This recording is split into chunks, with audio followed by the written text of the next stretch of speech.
YouTube channel study with ಪರಶುರಾಮ್ಗೆ ಸ್ವಾಗತವನ್ನು ಕೊಡ್ತೀನಿ. SSLC Hindi ವಾರ್ಷಿಕ ಪರೀಕ್ಷೆ 2025 4 ಏಪ್ರಿಲ್ 2025ಕ್ಕೆ ನಡೀತಾ ಇದೆ. ಸೊ ಮಾಡೆಲ್ ಕ್ವಶನ್ ಪೇಪರ್ 1 ಹಾಕ್ತಾ ಇದ್ದೀವಿ. ಈ ಮಾಡೆಲ್ ಕ್ವಶನ್ ಪೇಪರ್ 1 ನಾವು ಬೋರ್ಡ್ ಅವರು ಬಿಟ್ಟಿರ್ತಕ್ಕಂಥ model question paper 1 blue print ಮೇಲೇನೆ ರೆಡಿ ಮಾಡಿದ್ದೀವಿ. ಆಲ್ರೆಡಿ ಫಸ್ಟ್ ವಿಡಿಯೋದಲ್ಲಿ ನಾನು 1 ಮಾರ್ಕ್ ಮತ್ತು 2 ಮಾರ್ಕ್ ಕ್ವಶನ್ಸ್ಗಳನ್ನು ಹಾಕಿದ್ದೆ. ಸೊ ಅದನ್ನು ನೋಡಿ ವಿಡಿಯೋದ ಡಿಸ್ಕ್ರಿಪ್ಷನ್ ಬಾಕ್ಸ್ನಲ್ಲಿ ಲಿಂಕನ್ನು ಕೊಡ್ತೀನಿ. ಇದೇ ಥರದ ಎಲ್ಲ ವಿಷಯಗಳಲ್ಲಿ ಕೂಡ ವಿಡಿಯೋಗಳನ್ನು ಪೋಸ್ಟ್ ಮಾಡ್ತಾ ಇದ್ದೀವಿ. 4 model question paper, 1 preparatory, same blue print ಮೇಲೇ ಇದ್ದಾವೆ. ಸೊ ಖಂಡಿತವಾಗಿ ನಿಮಗೆ ಯೂಸ್ ಆಗ್ತದೆ ಅಂತ ಹೇಳ್ತಾ ವಿಡಿಯೋನ ಲೈಕ್, ಶೇರ್ ಹಾಗೂ ಸಬ್ಸ್ಕ್ರೈಬ್ ಮಾಡೋದನ್ನು ಮಾತ್ರ ಮರೆಯದಿರಿ. ಮುಖ್ಯ ಪ್ರಶ್ನೆ 5 ನಿಮ್ನಲಿಖಿತ ಪ್ರಶ್ನೆಗೆ ಉತ್ತರ 3-4 ವಾಕ್यों में लिखिए. ಇಲ್ಲಿ 9 ಪ್ರಶ್ನೆಗಳಿದ್ದಾವೆ. ಪ್ರತಿ ಸರಿಯಾದ ಉತ್ತರಕ್ಕೆ 3 ಅಂಕ, 27 ಅಂಕಗಳನ್ನು ಗಳಿಸ್ತೀರಿ. 25ನೇ ಪ್ರಶ್ನೆ, गिल्लू के प्रति महादेवी वर्मा जी का ममता का वर्णन कीजिए ಅಂತ ಕೇಳಿದ್ದಾರೆ. जब गिल्लू घायल हुआ था तब वर्मा जी ने घाव को रुई से रक्त पोंछकर पेंसिलिन का मरहम लगाया. उसे रहने के लिए एक झूला बनाकर खिड़की से लटका दिया. उसे प्यार से गिल्लू के नाम से पुकारा. गिल्लू को खाने के लिए काजू बिस्कुट दिया करती थी. थाली में से एक एक चावल उठाकर सफाई से खाने को सिखाया. अन्य गिलहरियों के साथ खेलने के लिए उसे एक व्यवस्था की. गिल्लू के अंतिम दिनों में उसे बचाने की पूरी कोशिश की. हीटर जलाकर उसे उष्णता देने का प्रयास किया. उसकी मृत्यु के बाद सोनजूही लता के नीचे उसकी समाधि बनाई गई ಅಂತ. ಸೊ ಗಿಲ್ಲು ಯಾವುದು ಮಹಾದೇವ್ ವರ್ಮಾ ಜಿ ಕಿ ಮಮತಾ, ಇದು ಬಹಳ ಇಂಪಾರ್ಟೆಂಟ್ ಇದೆ. ಈ ಸರಿ ಬರ್ತಕ್ಕಂಥ ಎಕ್ಸ್ಪೆಕ್ಟೇಷನ್ ಕೂಡ ಮಾಡಬಹುದು. 26ನೇ ಪ್ರಶ್ನೆ, कलाम को जलालुद्दीन ने नई दुनिया का बोध कैसे कराया ಅಂತ ಕೇಳಿದ್ದಾರೆ. जलालुद्दीन हमेशा कलाम को शिक्षित व्यक्ति, वैज्ञानिक खोज, समकालीन साहित्य, चिकित्सा विज्ञान की उपलब्धियों के बारे में बताते थे. ज्ञान संबंधी इन जानकारियों से कलाम को सीमित दायरे से बाहर निकालकर नई दुनिया का बोध कराया ಅನ್ನೋದು ವೆರಿ ಇಂಪಾರ್ಟೆಂಟ್ ಆಗಿರತಕ್ಕಂಥ ಪ್ರಶ್ನೆ. ಪ್ರಶ್ನೆ 27, राजकिशोर के मानवीय व्यवहार का परिचय दीजिए ಅಂತ ಕೇಳಿದ್ದಾರೆ. सो पंडित राजकिशोर मजदूरों के नेता थे. गरीबों के प्रति हमदर्दी दिखाते हैं और उनके साथ आदर से व्यवहार करते हैं. इसी कारण वे गरीब बसंत के पास छलनी खरीदा. उसके भरोसे पर ही एक नोट उसके हाथ में दिया था. प्रताप द्वारा मोटर दुर्घटना का विषय पता चलते ही वे सीधे अहिर टीले में रहने वाले बसंत के घर जाते हैं. वहाँ डॉक्टर को भी बुलवाते हैं. उनसे बसंत की पैर की जांच कराते हैं ಅಂತಕ್ಕಂಥ बर्रे साको. 28ನೇ ಪ್ರಶ್ನೆ, बचेंद्र ने पहाड़ पर चढ़ने की तैयारी किस प्रकार की ಅಂತ ಕೇಳಿದ್ದಾರೆ. बचेंद्र ने पहाड़ पर चढ़ने के लिए 2 दल बनाए गए. सुबह हल्का नाश्ता करने के बाद 5:30 को तंबू से निकल पड़े. अंग दोर्जी के साथ बगैर रस्सी के ही चढ़ाई की. वहां जमी हुई बर्फ काटने के लिए फावड़े का इस्तेमाल किया. कभी नायलॉन रस्सी के सहारे चढ़ाई की. ऑक्सीजन की आपूर्ति रेगुलेटर पर बढ़ाकर कठिन चढ़ाई आसान बनाई ಅಂತ ಬರೆದ್ರೆ ಸಾಕು. 30, कर्नाटक की प्राकृतिक सुषमा नयन मनोहर है कैसे स्पष्ट कीजिए.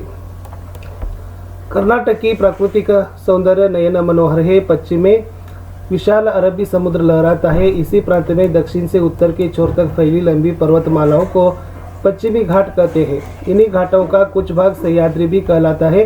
दक्षिण में नीलगिरी की पर्वतावलियां शोभायमान है. ಮುಂದಿನ ಪ್ರಶ್ನೆ, भारत माता के स्वरूप पर प्रकाश डालिए. भारत माता अमरों की जननी है.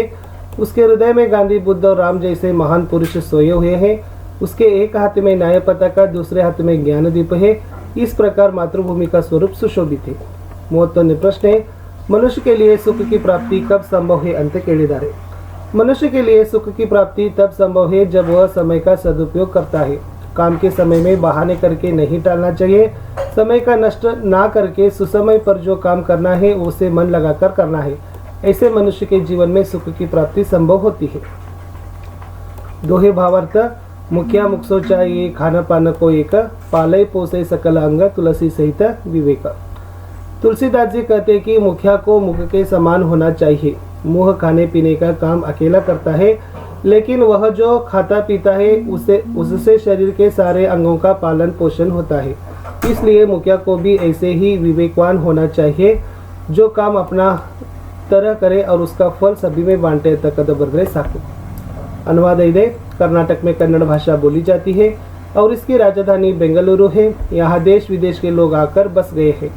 ಕರ್ನಾಟಕದಲ್ಲಿ ಕನ್ನಡ ಭಾಷೆ ಮಾತನಾಡುತ್ತಾರೆ ಮತ್ತು ಇದರ ರಾಜಧಾನಿ ಬೆಂಗಳೂರು ಆಗಿದೆ. ಇಲ್ಲಿ ದೇಶ ವಿದೇಶದ ಜನರು ಬಂದು ವಾಸವಾಗಿದ್ದಾರೆ, ನೆಲೆಸಿದ್ದಾರೆ ಅಂತ ಬರೆದ್ರೆ ಸಾಕು. ಇನ್ನು 5-6 ವಾಕ್ಯಗಳ ಉತ್ತರಗಳನ್ನು ಬರಲಿಕ್ಕೆ 34ನೇ ಪ್ರಶ್ನೆಯಲ್ಲಿ ಕೊಟ್ಟಿದ್ರು. इंटरनेट के कारण संचार व सूचना के क्षेत्र में एक नई क्रांति आई है, कैसे स्पष्ट कीजिए ಅಂತ ಕೇಳಿದ್ದಾರೆ. ಇಲ್ಲಿ सूचना और संचार ಕ್ಷೇತ್ರದಲ್ಲಿ ಇಂಟರ್ನೆಟ್ನ ಮಹತ್ವವನ್ನು ಬರಿಬಹುದು.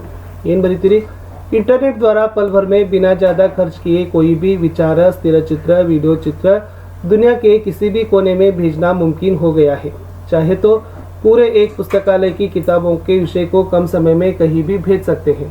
इंटरनेट आधुनिक जीवन शैली का महत्वपूर्ण अंग बन गया है. शायद इसके बिना संचार व सूचना दोनों ही क्षेत्र ठप पड़ जाते हैं. ಇನ್ನೊಂದು ಪ್ರಶ್ನೆ ಇತ್ತು, वीडियो कॉन्फ्रेंस के बारे में लिखिए. वीडियो कॉन्फ्रेंस में एक जगह बैठकर दुनिया के कई देशों के प्रतिनिधियों के साथ 8-10 दूरदर्शन के पर्दे पर चर्चा कर सकते हैं. एक ही कमरे में बैठकर विभिन्न देशों में रहने वाले लोगों के साथ विचार विनिमय कर सकते हैं. ಇನ್ನು ಪದ್ಯ ಪೂರ್ಣ ಮಾಡಬೇಕು. असफलताದಿಂದ ಭಾಗವತುವರೆಗೆ. असफलता एक चुनौती है, इसे स्वीकार करो. क्या कमी रह गई देखो और सुधार करो. जब तक न सफल हो नींद चैन को त्यागो तुम. संघर्ष का मैदान छोड़कर मत भागो तुम. ಪ್ರತಿ ಸಲ ಇದ ಬರ್ತದೆ, ಇದನ್ನು ಸ್ವಲ್ಪ ಪ್ರಿಪೇರ್ ಮಾಡಿಕೊಡ್ರಿ. ಇನ್ನು ನಾನು ನಿಬಂಧದಲ್ಲಿ ಏನು ಮಾಡಿದ್ದೀನಿ ಅಂತಂದರೆ, ಇಲ್ಲಿ ಸ್ವಚ್ಛ ಭಾರತ ಕೊಟ್ಟಿದ್ದಾರೆ, ಅದ್ರ ಬಗ್ಗೆನೇ ಕೊಟ್ಟಿದ್ದೀನಿ. ಫಸ್ಟ್ ಏನು ಮಾಡಬೇಕಪ್ಪ ಅಂದ್ರೆ ಅಲ್ಲಿರ್ತಕ್ಕಂಥ ಸಾಂಕೇತಿಕ ಬಿಂದುಗಳನ್ನೇ ಬರಿಬೇಕು. ಇಲ್ಲಿ ಎಷ್ಟು 5 ಸಾಂಕೇತಿಕ ಬಿಂದುಗಳು ಕೊಟ್ಟಿದ್ದಾರೆ. ಪ್ರಸ್ತಾವನಾ, ಕಲ್ಪನಾ, ಅವಶ್ಯಕತಾ, दायित्व, ಉಪಸಂಹಾರ. ಪ್ರತಿಯೊಂದನ್ನು ಕೂಡ ನೀವೇನು ಮಾಡಬೇಕು, ಒಂದು 15 ಸಾಲುಗಳಿಗೆ ಮೀರದಂತೆ ಬರಿಬೇಕು. ಸೊ ಪ್ರಸ್ತಾವನಾದಲ್ಲಿನೂ ಕೂಡ ನಾನು ಬರೆದಿದ್ದೀನಿ. अपने प्रधानमंत्री बनने के बाद माननीय श्री नरेंद्र मोदी जी ने गांधी जयंती के अवसर पर 2 अक्टूबर 2014 को इस अभियान का आगाज किया था. भारत को स्वच्छ करने की परिवर्तनकारी मुहिम चलाई की. भारत को साफ सुथरा देखने का गांधी जी का सपना था. गांधी जी हमेशा लोगों को अपने आसपास साफ सफाई रखने को बोलते थे. स्वच्छ भारत के माध्यम से विशेषकर ग्रामीण अंचल के लोगों के अंदर जागरूकता पैदा करना ही है कि वो शौचालयों का प्रयोग करें, खुले में न जाए. इससे तमाम बीमारियों भी फैलती है जो कि किसी के लिए अच्छी नहीं है ಅಂತಕ್ಕಂಥದ್ದು ಬರಿಬೋದು. ಇನ್ನು ಜರೂರತ್ ಇದೆ. ಸೊ ಜರೂರತ್ತಲ್ಲಿನೂ ಕೂಡ ನಾನು ಏನು ಮಾಡಿದ್ದೀನಿ, ಪಾಯಿಂಟ್ಸ್ ವೈಸ್ ಬರೆದಿದ್ದೀನಿ. ಅದನ್ನು ಕೂಡ ನೀವು ಬೇಕಾದರೆ ಸ್ಕ್ರೀನ್ಶಾಟನ್ನು ತೊಗೊಳ್ರಿ. ಸೊ ಲಾಸ್ಟಕ್ಕೆ ಉಪಸಂಹಾರವನ್ನು ಬರೆದ್ರೆ ಸೊ ನಿಮ್ಗೆ ಏನು ಮಾಡ್ತಾರಪ್ಪ ಅಂದ್ರೆ 4 ಅಂಕಗಳನ್ನು ಕೊಡ್ತಾರೆ. ಇನ್ನು ಪತ್ರ ಇದೆ. कोई सकारण देते हुए प्रधानाचार्य के नाम छुट्टी के लिए प्रार्थना पत्र लिखी ಅಂತ ಇದೆ.